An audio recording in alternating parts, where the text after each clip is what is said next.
Hello, this is Alan Wheeler again, and I plan to make two uh, short videos today, um, but they could well be put together because they go hand in hand as um, I want to consider the book meanings when looking at tarot cards along with using intuition and something I've been thinking about and is under discussion by various creators on YouTube lately. So, by way of introduction, uh, here is my altar space with candles burning, incense going, plants and crystals. There's some various oracle cards and items in place here, and I'm just going to move the computer over here.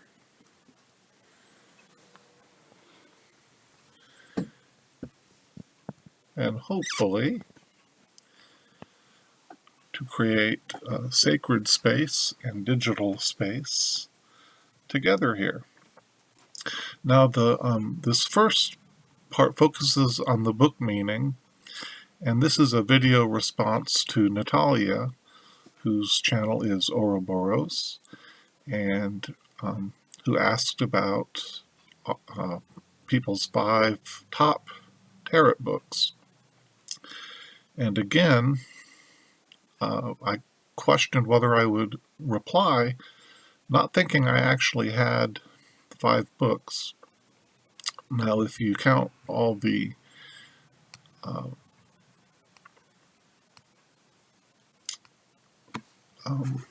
little white books and description books that come with the various decks, I would. But I'm taking at least a different kind of approach for the last couple that I'll mention. Something that I learned as a performing magician. I've done magic tricks and magic shows for many years and chatted at the forums for magicians. And I'm going to take these glasses off because the reflection is distracting me.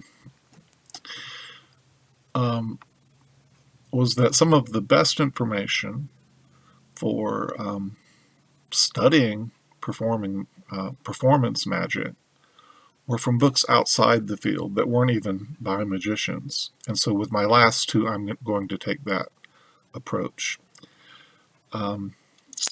So thank you, Natalia, for all the interesting opportunities to make video responses. Let me start. I mentioned several of these in passing in the other video of response to Natalia on the Council of Seven. But I'll maybe say a little bit more. The first book is Meditations on the Tarot, A Journey into Christian Hermeticism. And as you can see, pictured here are the Marsalis cards, and this book goes through each one. I'm about halfway through. Here I am. You can see my notes on the Wheel of Fortune there. And it's very dense reading. I could maybe do one chapter in a weekend when I could probably read half of a science fiction novel or fantasy novel in the same amount of time. It's very heavy reading. A lot of it is on technical hermeticism, and but yet just the key words and the flow of ideas and the heart of the anonymous writer makes it worth going through. But the biggest value of this book to me, when starting off, was the fact that this guy is a very outspoken Christian. And in the beginning of my study of tarot, I was concerned that it was unchristian. And so this was a very nice bridge for me to see, oh, no, it's very compatible, even with someone who hasn't expanded, maybe in some of the ways I have, their beliefs in more recent times. So, very good book, very helpful for me, and just the concept of the Christian Hermeticism was helpful. And I even, not based on this book, but the idea, the concept that was a bridge for me, inspired me to make a website, Christian Reflections on the Tarot, and I just used Rider-Waite-Smith cards, but used Christian concepts and Bible verses and things that I could see in each card. And so that was helpful for me at that time. That's another story. And as far as it was one of the hardest things I ever did, talking to my wife, Kristen, about ordering my first tarot cards. And I really had to work through some things to do that. So that's perhaps another story there. The next book, I had to wait for its completion and publication. I even, when I ordered the Alchemical Tarot from the author, I even corresponded just very briefly by email with Robert M. Place, awaiting the publication of The Tarot, Magic, Alchemy, Hermeticism, and Neoplatonism. And it's also a big, thick book, not quite as heavy reading, but scholarly nonetheless. And there's lots of graphics, charts on numerology, astrology, the history of tarot. Lots of prints from artwork, Renaissance and before. Here's just an example of a piece of art and an astrological chart on a page I just opened to. And very helpful for the background and history of the tarot cards, as well as the meanings, as in several of the chapters, he juxtaposes the Marseilles, the Rider-Waite-Smith, and two of his own decks. One of them, here's Temperance, and in the Alchemical Tarot, and 3 other decks. And then he gives descriptions from of each card in kind of a comparison.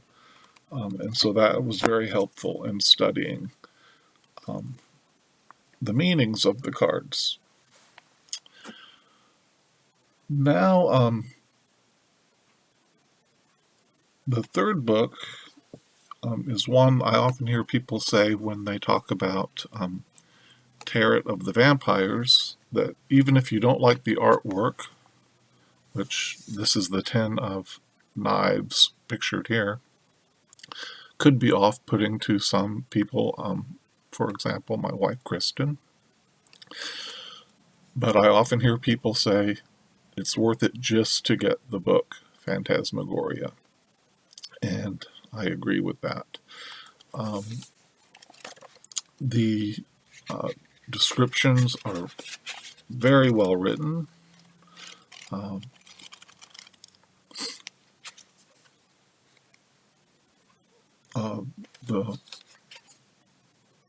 It's good writing, and It has a good background, and what's why I include it not just as a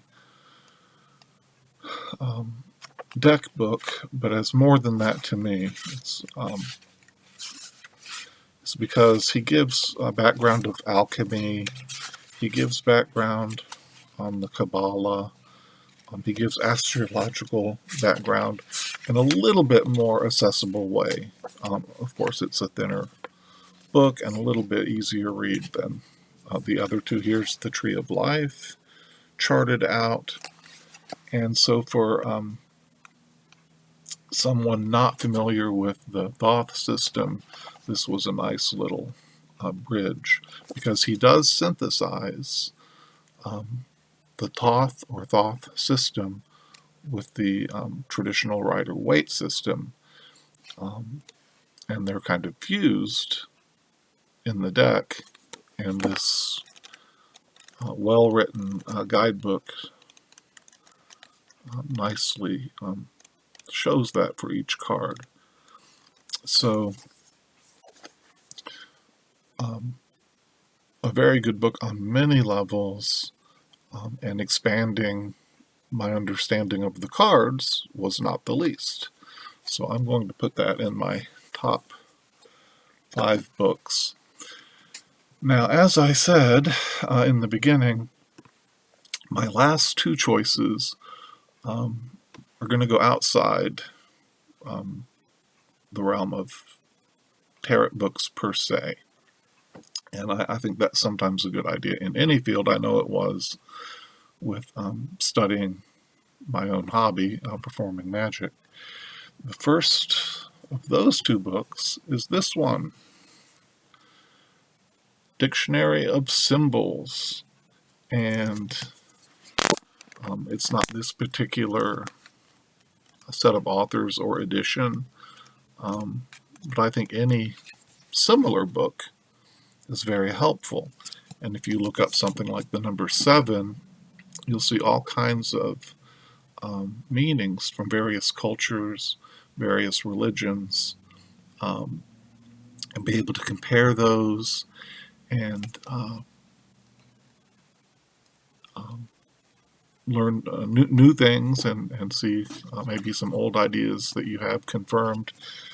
And I turn to this often, but really this book just stands in for